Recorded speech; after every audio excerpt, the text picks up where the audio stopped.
Hello citizens and civilians alike, this is your friendly bearded Space Viking, Erik the Cat McKetten, and his equally friendly AI, Signy, here with another in a video series on your heads-up display and combat visor interface. Signy, say hello to the viewers. Hello to the viewers. Signy's a little under the weather. So, you read and watched basic HUD interaction to your combat visor interface, and now you want to learn more about this HUD and what you can do with it. Good news.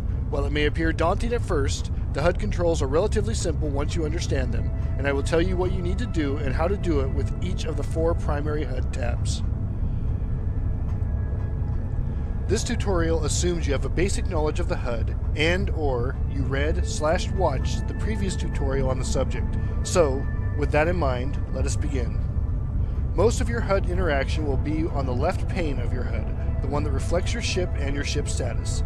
This pane has 4 tabs: OVR for Overview, which was covered in the first tutorial, WEAP for Weapons, PWR for Power, and SHLD for Shields.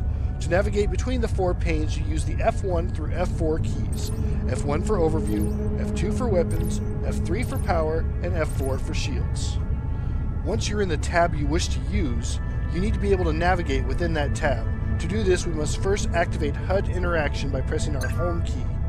Once you have pressed the home key, you can then use the mouse cursor or arrow keys and enter to navigate through the selections.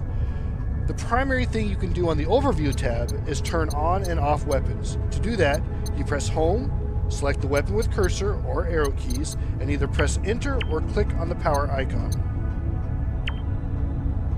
The Weapons tab is broken into 2 main panes: the Fire Groups pane and the Missiles pane.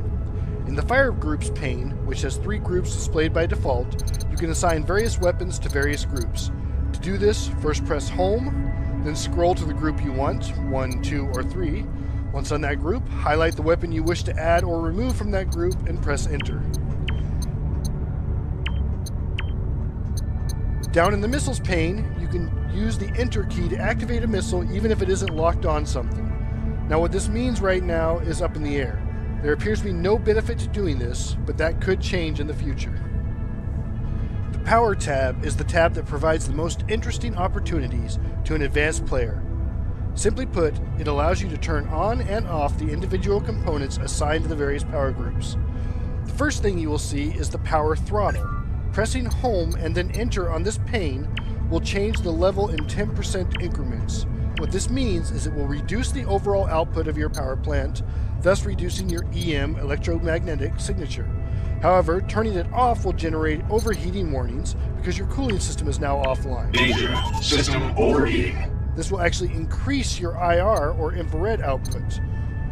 Danger, system overheating. We will go over signature management in a future lesson.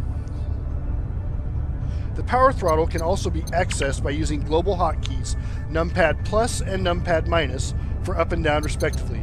There is no need to switch to the tab or activate HUD interaction when using global hotkeys. Next to the power throttle is the power allocation triangle. This odd little device is a graphical way of assigning power to the various groups: G1, G2, and G3, weapons, shields, and engines avionics. This is a cumbersome way to do it, however. There's a far easier way to swap between these groups by holding down the number row global hotkeys 1, 2, and 3 respectively. Furthermore, pressing the number key 0 will reset the power allocation triangle back to normal. The best part about this method is you do not have to be in the power tab to do this. It will work on any tab without pressing the home key or the enter key. Down below these 2 panes are the separate power groups. This is where you can get some use from the power tab by shutting power off to key components in an effort to reduce your infrared and electromagnetic signatures. You do this by entering HUD interaction mode with home and then highlighting the item and hitting enter. Weapon systems offline. Weapon systems. Shield offline. Shields recharging. Engines. Shield active. Shields recharging. Finally, we have the Shields tab. This tab shows you how power is allocated to your various shield faces. Depending on your ship, you may have just 2 faces, fore and aft, or up to 6, fore, aft, starboard, port, dorsal, and ventral. You can use the 2 boxes to move power to the various faces. Shields up. By clicking with the cursor, Shields recharging. or selecting the box, pressing enter, and then moving the cross. However, as with the power tab, there is a far easier way to do this that is accessible from any tab and does not require direct HUD interaction. The numpad keys. Numpad 8 for fore shields, 2 for aft shields, Shields 4 recharging. for port shields, Shields 6 up. for starboard shields, 7 for dorsal shields, 9 for ventral shields, and numpad 5 to reset shields to default. Before you finish, you cannot simply end your HUD interaction with the enter key. You have to also press home again to leave HUD interaction mode. I highly recommend, before doing this, you move the cursor back to the original location.